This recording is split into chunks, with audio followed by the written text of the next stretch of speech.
um, I just kind of want to cover with you, and we're going to start recording here shortly. Um, First of all is welcome to McKay's Fall Conference, Renewing, Recharging, Rebuilding. We hope so far your sessions have been great and you've enjoyed the different McKay events that have been going on in this virtual format. And we're glad that we're all still working together to collaborate and network, though we're still via online. A few housekeeping reminders as we go through the conference here. Number one is be sure to visit McKay with updates and things that you have questions on. Check out the monthly membership check-ins as well. We have recordings today that are going to be able to be accessed following our presentations.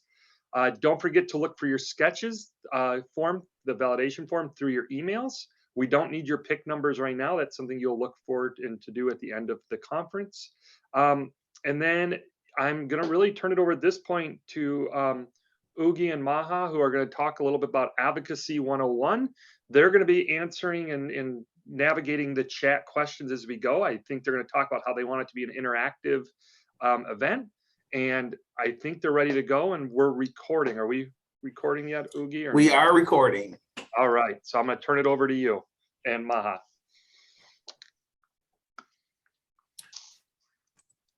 Well, welcome everyone. We're really excited. Maha and I have had a chance to do some things within our own programs and like to share with you some of the activities that we've done, get some input from you folks and direction. I think one of the things that I found out in advocacy, one of the most important things that we do is listen. And so here with the Ken ISD, we have been listening to our students and trying to elevate their voices to make sure that they are also able to participate in all of our advocacy efforts. So, Maha. Thank you so much, Oogie, and thank you so much, Ted, and everyone attending today our session. Ted, thank you so much for moderating the session for us. So my name is Maha Ayub, and I'm the Assistant Supervisor for the Dearborn Adult and Community Ed at Dearborn Public Schools. Again, and I also serve as the McKay Region H, which is really Region 10 and the vicinities. For McKay, this is my second year. And I also serve with Oogie on the Advocacy Committee. Really, this session today is about, and we called it Advocacy 101. We wanted to just kind of go back to the basics. I think we were discussing this at one of our committee meetings one time with Patrick, and he's like, well, this would be a great idea to use that in a session for people. Maybe take the mystery out, and sometimes people are like afraid to advocate, or what does advocacy mean? So we hope today that you'd learn something and how simple this could be. It will be interactive. We want your feedback. For us, if you have a question, unmute, ask. You can leave it in the chat, whether it's through the HOVA or the Zoom. We'll be monitoring this one, but please feel free to unmute and ask any question. And my name is Oogie Lamar. I'm the Director of Adult Ed for the Ken ISD. And as Maha says, a co-chair for the Advocacy Committee for McKay. And again, we just want to share some of the activities that we have done. Advocacy can be so simple. It can happen at all levels. I think we advocate first within our own district to make sure that that our leadership knows that we're relevant, some of the activities that we're doing, but then also up to the national level. So a lot of opportunities to advocate throughout this year. So welcome to our session. So one of the things that I wanted to do is just take a little time and see where everybody else is in their advocacy. And so on the screen, you'll see 4 different pictures there. And just to, kind of monitor where you're at. For me, a lot of times I feel like I'm on the Love Boat.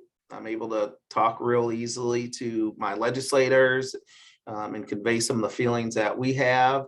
Other times it's like I'm on Gilligan's Island. I signed up for a 3-hour tour, and it's really, really taking us to this mystery place where I might spend 3 or 4 years there doing some things. So some of those things are a little bit longer term.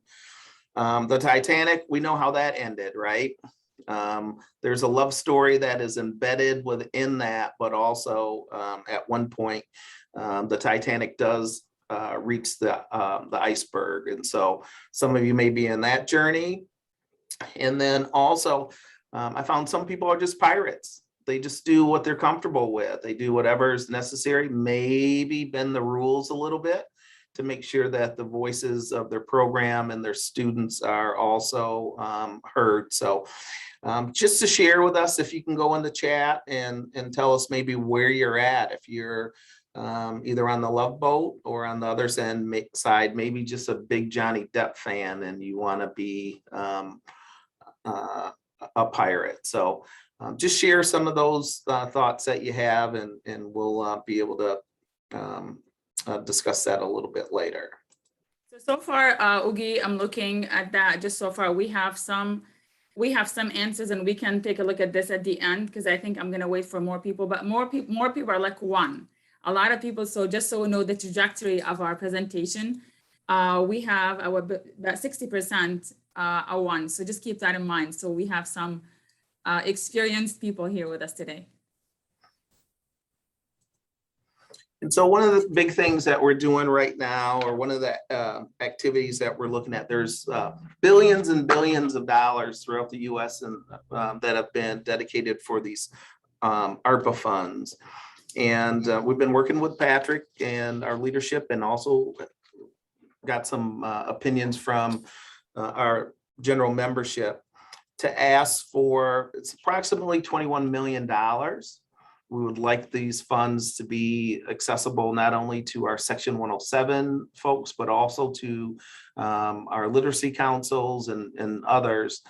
The ask has some level funding for folks. There's a minimum funding that we know some of our smaller programs, at least when we have discussions within our region, that they receive, maybe $50,000 in funds. And so that's very, very difficult to run a program and support not only the teachers and the student needs. And so we, as an organization, have had some conversations, and will continue to have conversations with our legislators to make sure those funds are available.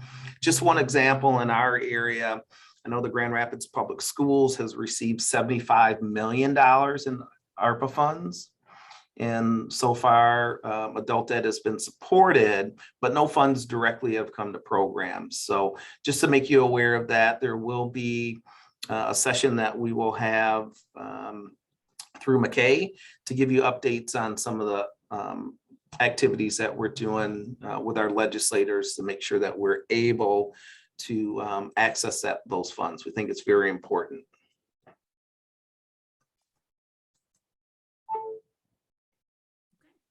So we wanted to share with you some important facts. Some of you have seen this flyer from the COABE website. It's something that we wanted to kind of just shine some light on and to put things in perspective, especially when you're advocating with anyone, whether it's your superintendent, your mayor, it could be the principal in your building, just to give them things in perspective.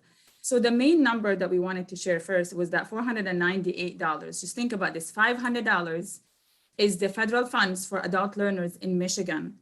Compare that to the, almost $10,000 for the K-12 per pupil. So our adult learner is receiving $500, and then say like an 8th grader is about, say, almost $10,000. So just look at the discrepancy in the funding, where we know our adult learners come with a lot more barriers and a lot more restrictions, and there's so many more resources that have to be poured in with just $500 per pupil.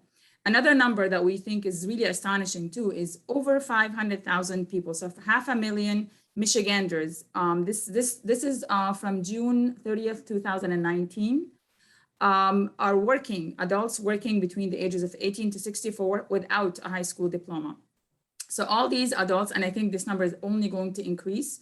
And I think the need for adult education for a high school diploma, a GED, is only going to increase after the pandemic. People that had a job maybe for years working in a hospital, for example, and they leave that job, and now, or they didn't have a high school diploma at that time, but now they feel like, well, you know what, I need to get more credentials, I need to do something different, I don't have a high school diploma. So the need is only going to increase.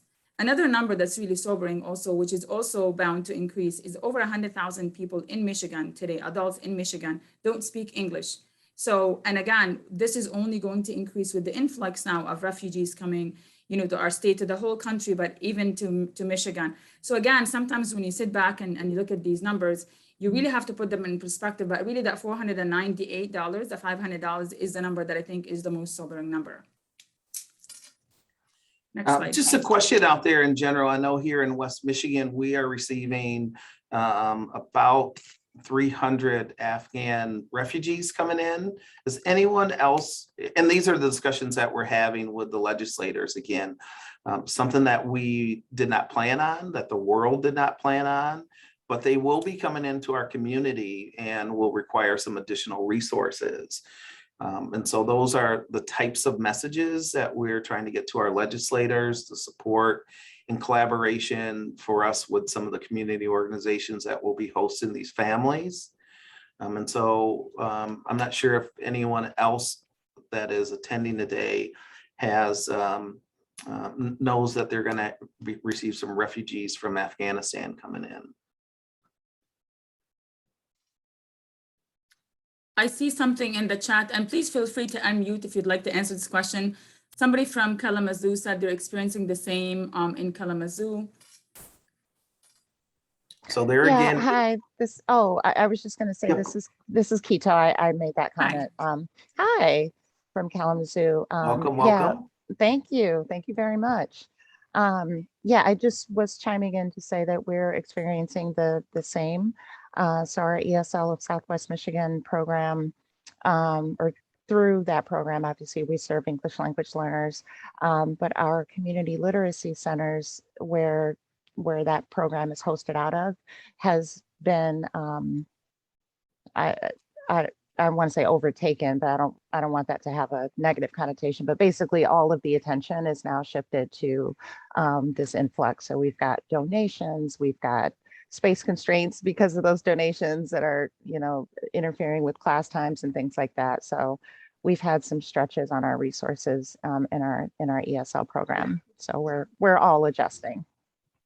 Well, Sharon says that we have to be swashbucklers at times, right? In the chat, she says, so part of that pirate mentality again of how do we advocate for those folks coming in? So that's important that we're aware of the changes within our communities, the different needs. And again, for us, we are going to advocate for the funds to support those folks as they come in. So that's great to hear.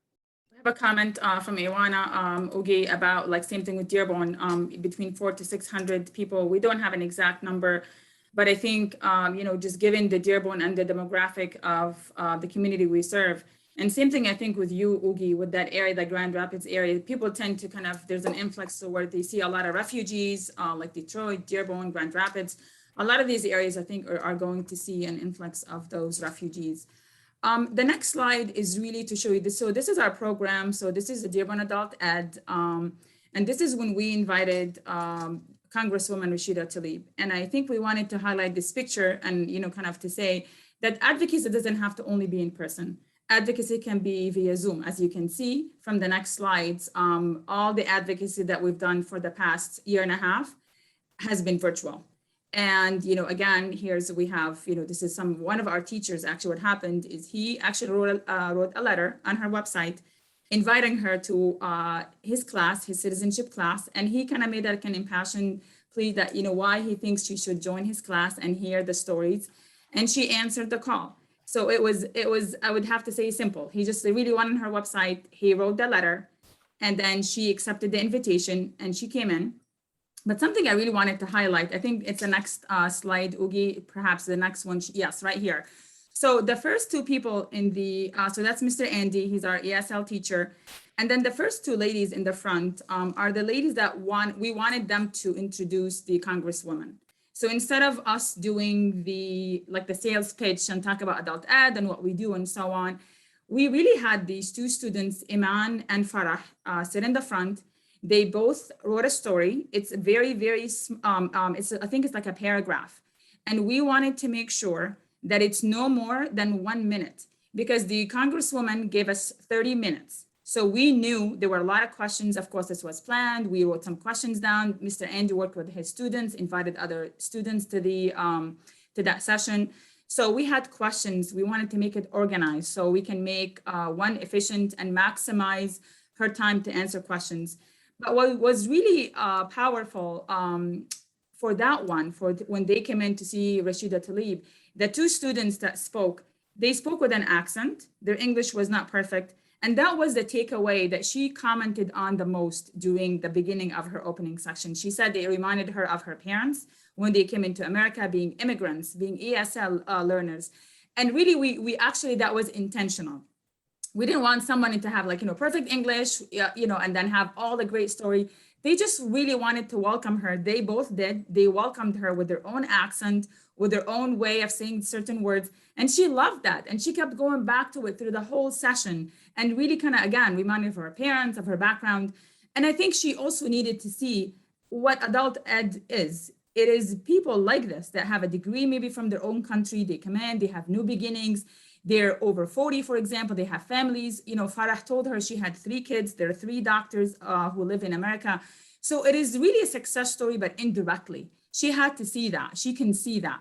But really, when you do something like this, when you invite anyone to speak to your program, it is amazing to have the students talk about their stories and have them make the introductions. I think for us, that was an excellent idea where they, again, it was very powerful.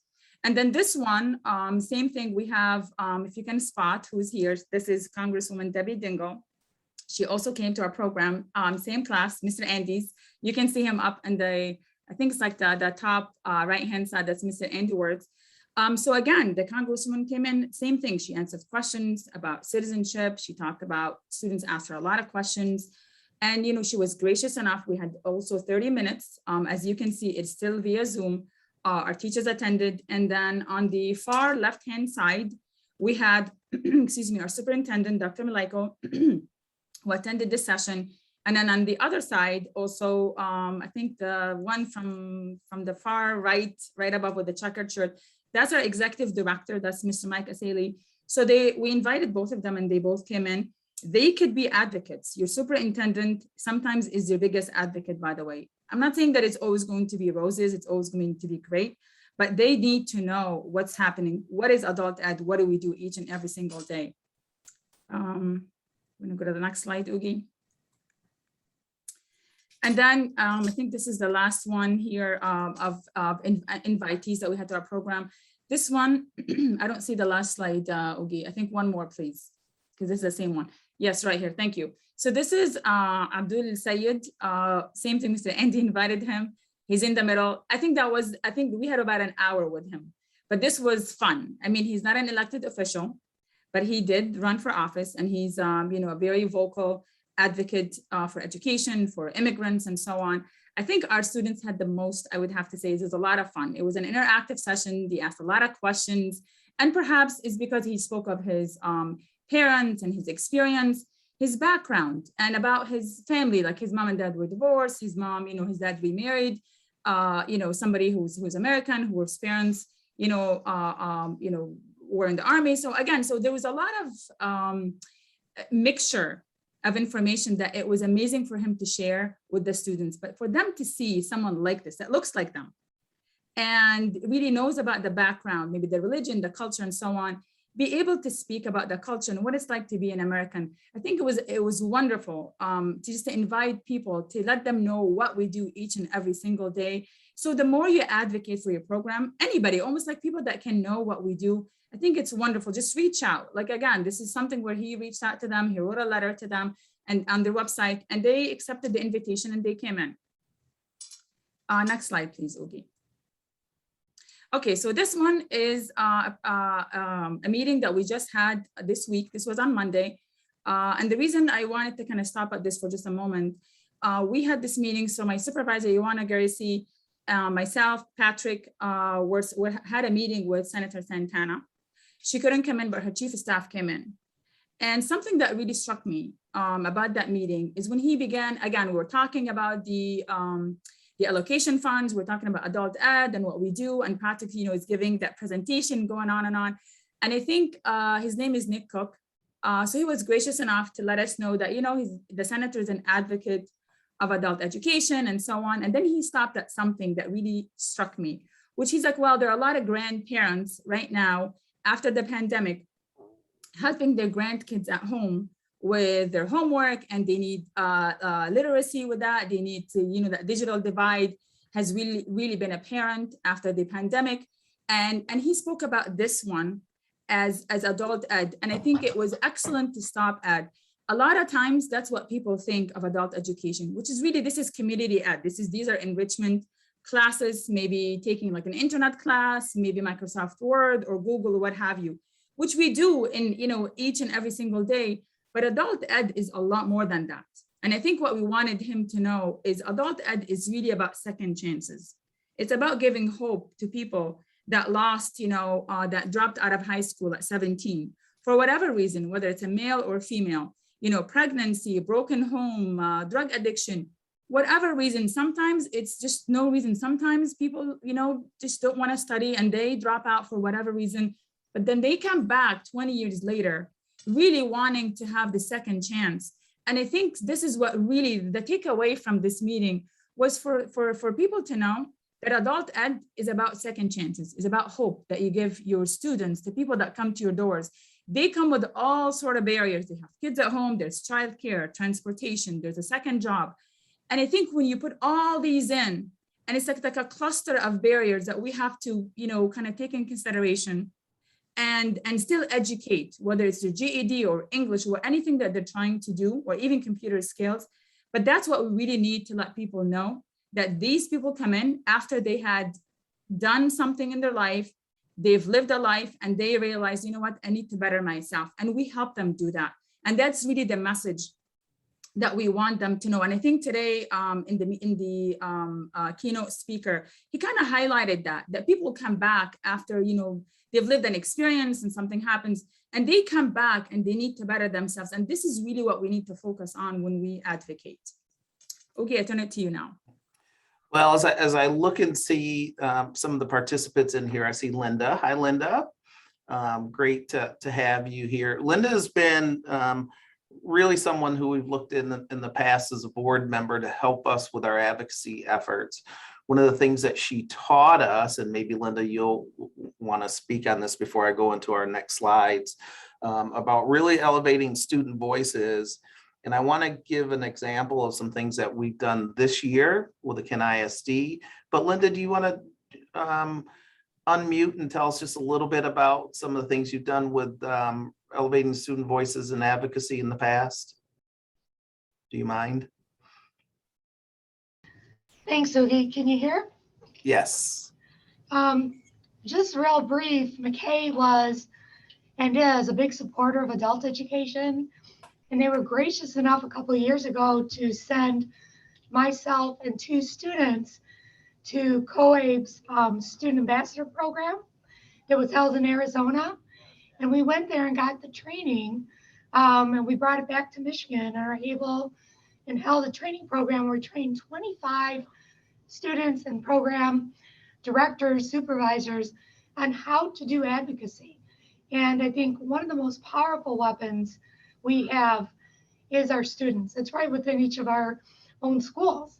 And so to realize that you have what is needed is the stories, the experiences, and the voices.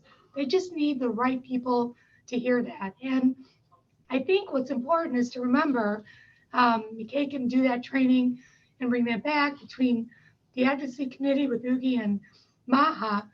But more importantly, you have everything you need right within your program. You don't have to learn it. You don't have to acquire it. It's actually harnessing all the resources you have in your adult ed programs, those stories, those situations, those not tragedies, but those events and adversities that people have to overcome. That's the magic right there, is getting that information in front of representatives. And it doesn't have to be Washington. It could be your superintendent. It could be your local city council. It can be your school board. You have everything you need within each and every one of your programs. It's just harnessing all that information and channeling it succinctly in front of the right audience. Thank you, Linda. Yeah, Linda's been really inspirational. I was able to attend the same conference that she did, but she brought back some skills to our students that we've continued to do. And I just want to share a couple of things that we've done this year using some of the skills and knowledge that we learned from that COABE conference. This picture here is a trip that was taken about 2 weeks ago. The Capitol is open again for everyone who may think that it's not, but we're able to speak to, in the center of this picture, you can see our representative, Tommy Brand. And Tommy Brand's pretty influential. He is on the Appropriations Committee. He's able to bring our thoughts, and really for me, it was more of our students' thoughts to Lansing. We're able to meet with him and another one of our legislators. The area that I serve in Kent County, we actually have about 3 or 4 different voting districts that come into our service area. And so this is a group of folks again in front of the Capitol.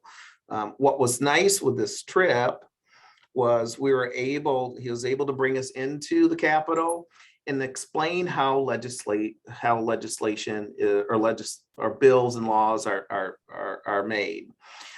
He told us the story of just a thought that one of the folks here in our community had, and he said it was more of a napkin idea that became law. And so for him, and what the legislation process that I did not know, is that a lot of our legislators actually don't write the policies. They're able to work with a group of individuals that will actually do all of the policy work. And so this is him at the front talking to our students about his journey and what he's done. In the back over here with the red tie is Representative Huizinga, who's also in our area and running for an open Senate spot. But to have the students in front of them, it was really quite a relief for me, not have to be I'm in front of the room in this picture, but in front of the message. And so the students were able to share their stories a lot more succinctly than what I could do in sharing their stories.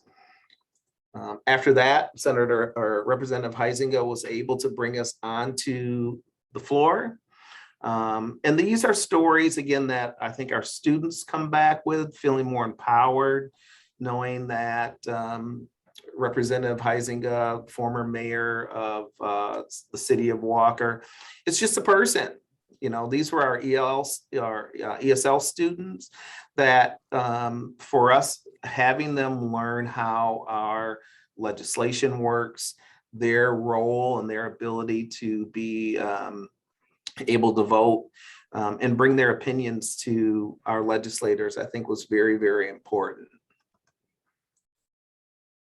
Another thing that we've done, and we've really gone through and tried to embed this in our instruction. And so one of my teachers, Miss Deb Pitch, I hope this will go through, has the students write their stories. And so at the end of the year or at the end of the semester, we publish a book of all of their stories.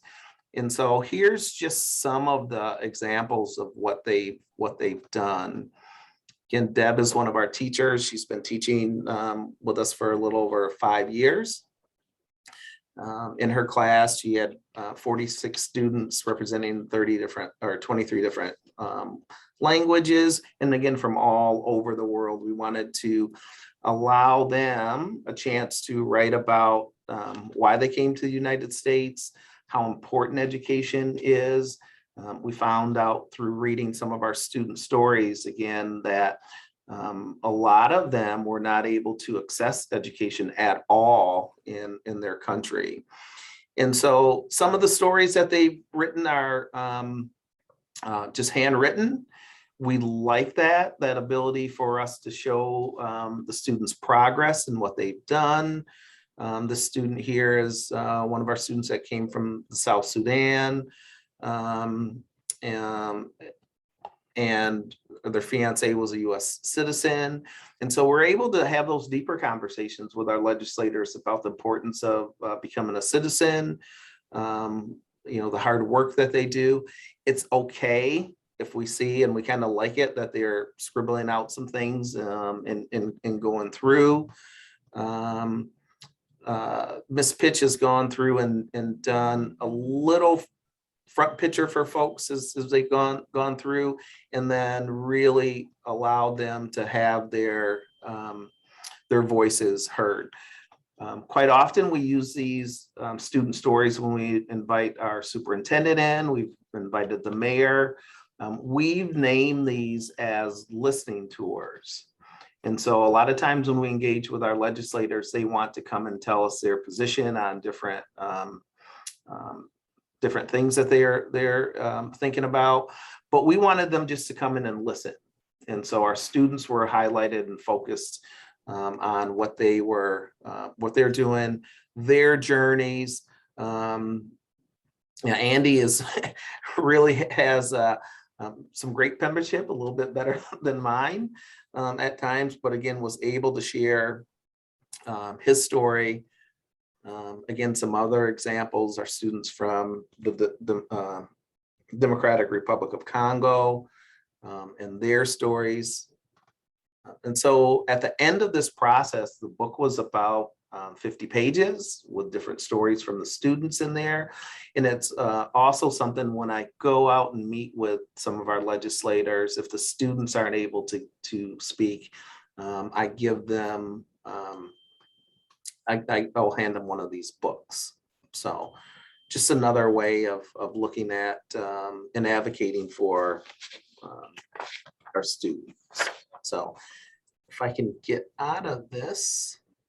You can keep it for a minute, actually, Oogie, because I think this is a segue into my next slide. So I think what we wanted to also show here is like the three or all the formats that you can use for student stories. And I think this was really important for us to show everyone today. So like Oogie said, like that handwritten paper, like, he kind of scratched it. And so this is like a raw example of somebody's writing about their own story. And, nobody can judge and say, well, his story is so short, or like, this is deeper than this one. Everybody's story is powerful in its own way, and how they decide to articulate their story, it's in their own words. And again, I think seeing that somebody went over, the letter, it's not perfect, it's not typed, it's handwritten. There's a lot of, I think, depth, and there's a lot like more power, in my opinion, when it's written like this. Now we do something a little similar to this one. I mean, not necessarily like a book like that, but we use something similar in the instruction, where teachers do like a compilation of, like sometimes they make like recipes, they talk about their stories, they talk about where they came from. We had a teacher that had each one write about their country, where they came from. They had a picture about, if they had a picture, say if they're from Iraq, for example, if they were, a picture when they were in Iraq, what they loved about being in Iraq, and what they love about coming to America.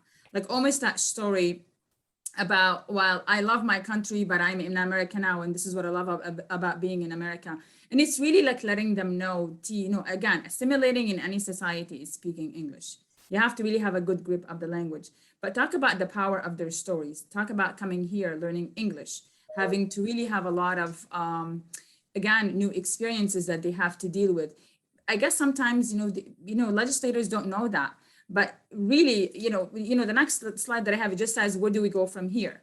It is really to say, where do we go from here? Who in your mind today, when you're thinking, and we wanted you today, when you leave this session, is to think about maybe one person, maybe just one, or maybe two, is somebody that you think, maybe the principal, like our program, we operate in the district, and then we share the building with, like, say, principals and so on.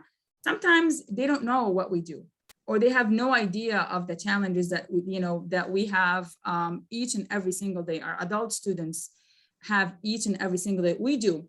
We understand it. We know it. We breathe it every day. We live it every day, but they don't. And, I always say, adult ed students are the low-hanging fruit. So we are always, if there's a cut, we're the first to cut. If there's a cancellation of a class, we're the first to be canceled. And that's across the board, because I don't think districts until today understand the role of adult ed when it comes to the K-12. They don't know that if you're educating the mom and the dad, and I remember one of the student speaks that we had, I think Linda had that I think it's like if the mothers have a high school diploma, it actually has a direct impact on the success of their students. Think about it now. Think about the pandemic and post-pandemic and all the parents that had to stay home or had to do homework with their kids and had to log on the computer and had to learn Zoom. Think about all these adults that were like really the students that we serve. These are the parents of our K-12 students that they had no idea how to do these things or how to do math or English or anything, something simple. You know, even if you have a fourth grader right now, don't be embarrassed if you really don't remember the math that they're doing. It's been such a long time. So even us, you know, with an education, it is challenging for us. Imagine you have an ESL student that has very limited English and they have to sit down and do homework with their kids. What about technology? What about all the challenges? So I think the first thing that you need to draw in anyone's mind is that when you're educating the adult learner, is like you're really helping educate the kids. There's a direct impact. Think about one scenario. If parents are able to log on to check their kids' homework, like Schoology, for example, let's just say this is the platform your school is using. If a parent is able to go on Schoology and determine that their student is really missing homework, or they had a D on their homework, or they submitted that late. And when parents are actually asking, hey, Johnny, what happened here? How come you got a D? Oh, I don't know. Or how come it's late? How come you didn't submit that? When kids know there's an accountability, I know at home, my kids are so afraid of that. When there's accountability, they will do better. When they know mom or dad are checking my Parent Connect, my Schoology, whatever platform your school is using, if they're going to be late, tardy, whatever reason, when they know there's accountability, they will give more. So, but this takes practice. I mean, we have to educate parents to use that. And in the light of the pandemic, you know, we had to go to Zoom. I mean, I know we felt it in our program, taking a program with that many students and converting it online in the beginning. Imagine how many students had to learn how to log on Zoom. I know all of you have the scars on your back from this one. Really logging on to Zoom, using Burlington English, and how much we had to go through that. So I think sometimes in your mind, you have to kind of draw the story, the narrative, for you to be able to kind of reflect that to whoever you're advocating for. So today we hope that, you know, again, we would like to kind of at the end open it for people to say, who is one person? Right now, you can really say, you know what, that principal in my building sometimes is so mean to our students. You know, I really want him to know what we do. Like, take him a story. You know, I really want to change his mind about what we do. Think about that one person. It doesn't have to be like Oogie and Linda said, it doesn't have to be somebody in Washington. It could be somebody in your backyard that you really want them to know what we do. And in this slide, I'm just going to move my mouse here, Oogie, for just a second. It's not supposed to be complicated. Advocacy is not supposed to be complicated. It needs that one person that you need to convince and talk to. And that one person makes it easier. And you may have to talk to them more than once. And you may have to show them a story more than once. So always have these compelling stories to share with them. Always identify one or two students. Always keep that in hand, that you know what, so-and-so came from that country. They had this, they had that. But always have those stories on hand and have them write it. There's another platform that we didn't share with you today, but it's the Change Agent magazine, which is read through the World at. The Change Agent actually are articles written by ESL students. And we had one of our students write a story about her life and her life experience, and she got published. So students submit stories all the time. So they submit stories to the Change Agent to see if they would be published. Hers got published, but if they do, they get $50. But even if they don't, it's a great exercise for them to be engaged, that, you know, to talk about what they do as adults. I think it's important. One of the things that we've learned is, and I think the analogy is, I think our legislators are thirsty for knowledge and they want to know what is going on within adult education, family literacy, alternative education. But the approach that we've taken is not to give them the big gulp right away. And they just get so much to drink when they're thirsty for this knowledge. More in a sense of give them just a little sip. You know, visit them quite often, make sure that they know things are going out. The stories that you've seen that our students write, we often will send them to our legislators just for updates. some of our students that have been with us for a longer term, it's nice to see their progression in their goals. And so that they're learning better English, they can see in the sense that they are writing a little bit better. Some of the messages that are embedded in those stories are they're trying to become citizens or they're looking for work. And so any of those updates are also nice for legislators to hear. Again, I have a very, very good relationship with my legislator. He quite often calls me and asks us to assist and do things within our community. There's a local school that had a project working with refugees. So it's high school students talking about the refugee experience. And so for them and in their community, we didn't have a lot of refugees who settled in that way. And so we were able to bring our student to that school. And we're very cautious on the sense of not, or making sure that this event did not cause more trauma to our student. I think we have to be very careful, even in writing the stories that our students are writing, that they're kind of protected from that trauma. There's times that, again, that they may not want to share their journeys and some of the things that have happened to them prior to coming in. So please be cautious of that. But it was one of the best days, professionally for me to see a student who we had with us for less than a year be able to share his journey, speak in front of 3 sessions of 100 students, and the pride that he came out with and the knowledge that he was able to share. But we're only able to do that again through our legislator. Someone from this high school called our legislator and said, hey, can you come and speak to us about refugee resettlement within the state? And he said, no, I have a better idea. I have some actual students who are refugees who I've met, who have compelling stories that I think would go a lot further than what he would be able to say. And so as a committee, we're also, I had said at the beginning, we need to listen more. And so just for an opportunity for those of you who are here again, to share some of the things that you believe that we should be advocating for. I mean, we'll add that to our list of things that we're doing, or any advocacy efforts that are happening in your districts. If you'd like to share those, please do just unmute, or you can share them in the chat if you'd like.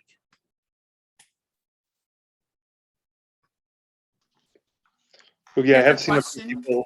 Go Sorry, ahead, I have Ted. seen a few people sharing some of their highlights. Port Huron highlighting the Facebook with a 30-second video.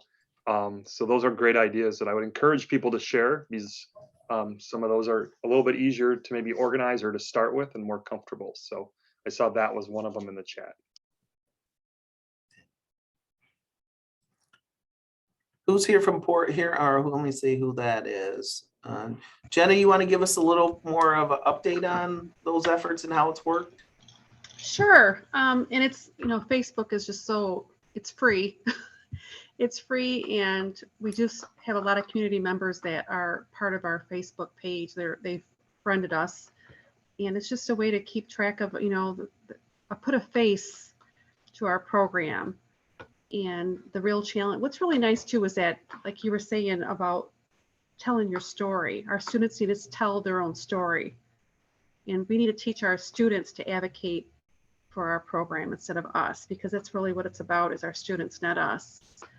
And so we do have a weekly highlight for our Port Huron program, and just a 30-second blip about, my student introduces themselves and what the challenges are, why they came back to school, and how they're overcoming all those challenges. And it's powerful. Like you've been saying, their own story is very powerful. It most certainly is a very powerful tool that, again, not only for advocating for these adult ed and literacy, but also for themselves, for their school. I think that it's really, really a powerful life skill that we're teaching folks. So anyone else want to share what they're doing, or even some thoughts on what they think we should be advocating for. I want to go over maybe just briefly those, the top three. Transportation is always there, right? Childcare is always there. One of the new things through this pandemic that we know, the fact that a lot of our folks don't have access to the internet, or if they do have access to the internet, not a viable computer or Chromebook or whatever to access those types of things. One of the other things that we've done and through the pandemic is found out that for us, about 30% of our students wanted to stay online. And so that is a growing community. I think that within our Section 107, our state funding that we have, doesn't allow us to expand and be innovative in that space. And so those are some other things that we're looking at, trying to have support from the legislators. Again, in our K-12 system, I think that was one of the quickest things that happened. Folks were able to get Chromebooks if they were available for them to their students and in their hands. But again, we know how important it is for our adult learners to have those same opportunities. Okay, do you mind if I ask Jenna Roberts? I just spoke right now, I think. You said you have the weekly highlight corner. Thank you so much for that. If you don't mind, I know in the poll we asked this question. If you can add that in one of the answers, because I'm looking at the answers of what people have done. Yours, that's a fantastic idea. It's easy, and I love what you said. It's like weekly highlights corner. They talk about their story, why they came back to adult ed. That's a fantastic idea. I actually really like that. I kind of stole that. If you can add that in we have the polls, what have people have done to advocate. This way, when we send the recording, the answers are recorded as well. So if you can just go ahead and add that, because I'm looking at the answers to the polls, Ugi, the question about what should McKay advocate for. We have 14 responses, and it's a lot. I just want to kind of bring those so you can talk about them as you're speaking. So there's funding, of course, there's always gonna, that's always gonna be a top priority. I like the next one. It's called the last, the least, and the forgotten. Paid contextualized learning and work on experience. Funding carryover. Oh my God, this is like a painful, a painful subject that we always talk about, the funding carryover, I wish. ESL funding without goals for employment literacy is important. Just on these 2 points, whoever left these are excellent. I just want to see this falls under flexibility of our funding, the way we do funding. And every time we always bring that up, the flexibility of using our funds without having all these restrictions and stipulations. Assessment of learning difficulties in adult student populations, including immigrants. More learners served, continue advocating for adult and alternative ed. And as you know now, the name alternative is in the McKay name. We do recognize the importance of that. So Ugi, please feel free to stop at any of those. I'm just reading them. Adult alternative ed, it comes up again. More money for adult ed, funding for fair practices, equal funding for adults. Again, funding. So again, funding is the big one. That is the biggest advocacy initiative that people want to see on that one question. Ugi and Maha, I'm going to jump in because I did see someone, and I think I saw that in there. What should McKay advocate for? And they talk about you, and then, feeling overwhelmed and finding coworkers. And we just spent some time with some of our, SEL experts here, and really finding that way to take care of yourself and advocating for yourself is a great point that's brought up by some people of, just taking that breather for you and the people. We've all been through a lot.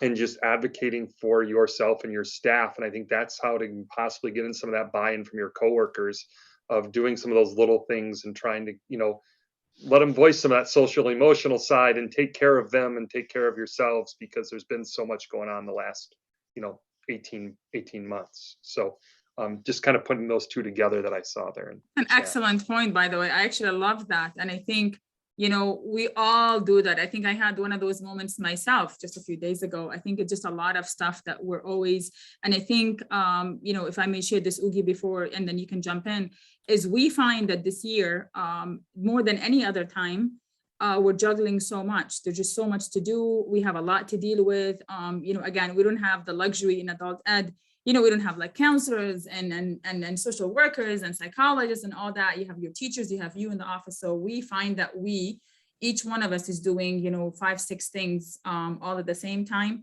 And we're always trying to be so kind and gracious and deal with our own, OW-ness or overwhelmness that we're feeling on everything that's happening. We can have things going on at home, in our families. We all had, a sick parent, child, something that's happened. I think COVID changed all that.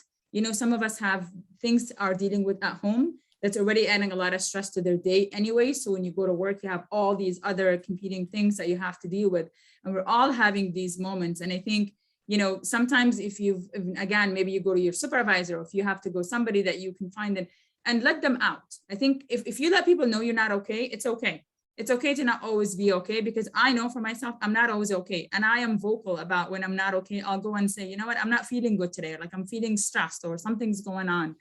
Again, it's a wonderful, whoever brought this idea, whoever wrote this in the chat, Ted, thank you so much for bringing this up, because sometimes, yes, we talk about funding and adult ed and English and the ESL and all that, but we forget the things that we're doing. Thank you so much for bringing that up. Ogie, I think this is something that you can also share from your own teachers and program that you deal with. Yeah, one of the notes I just wrote down is really the mental health aspect of what we do. And that safety and making sure that we are safe and able to work and have the mental fortitude to get through all the challenges that we have. But again, that's one of the areas as an adult learner, there's not much support there. And so, especially with COVID and things happening, I think that is very important that we ensure that our students' mental health is also looked after. Someone put into the chat, can I share Deb's and the students' autobiographies? I'll do it a couple different ways. I'll try and get the whole book scanned in. It will be part of the slide presentation that you'll have access to. That'll be uploaded by, it may be ready now, but it should be completed by the end of the day so you can read those stories. Linda also put in here maybe as far as a PD, ways that we can go through and do and advocate. And so I may speak to Deb, and I know that Linda has this background, and there's several folks that are doing some of these similar works on just how to have our students write those stories. What types of things should they have in it? And so maybe I'll ask Deb for one of our McKay Fridays to present on how to teach that from a teacher standpoint. And again, these are our ESL students. They were our highest level students that wrote those. That's part of, again, the process of her class. But again, we do that in, with our ABE and GED students also. There's a hyperlink to the presentation. We intentionally left that there for people if they want to access that in the presentation. So if you click on that hyperlink, it should open the whole, I think it's like 26 or maybe more pages of the of Miss Deb Pitch's book. So you should be able to access that. If you don't, if you open it and you can't, please send us a message through the HOVA. And Oogie, you can just go ahead and email them that, or we can add the link for you. We can send you the link. I'm going to add Deb's email to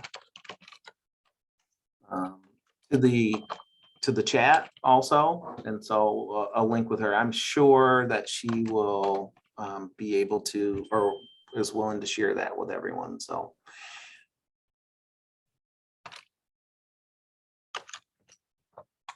any other questions or things that we can do? I know it's lunchtime. We have a little bit of time left in the session, but maybe the extra 5 minutes to grab some lunch before we resume in the afternoon, may be nice.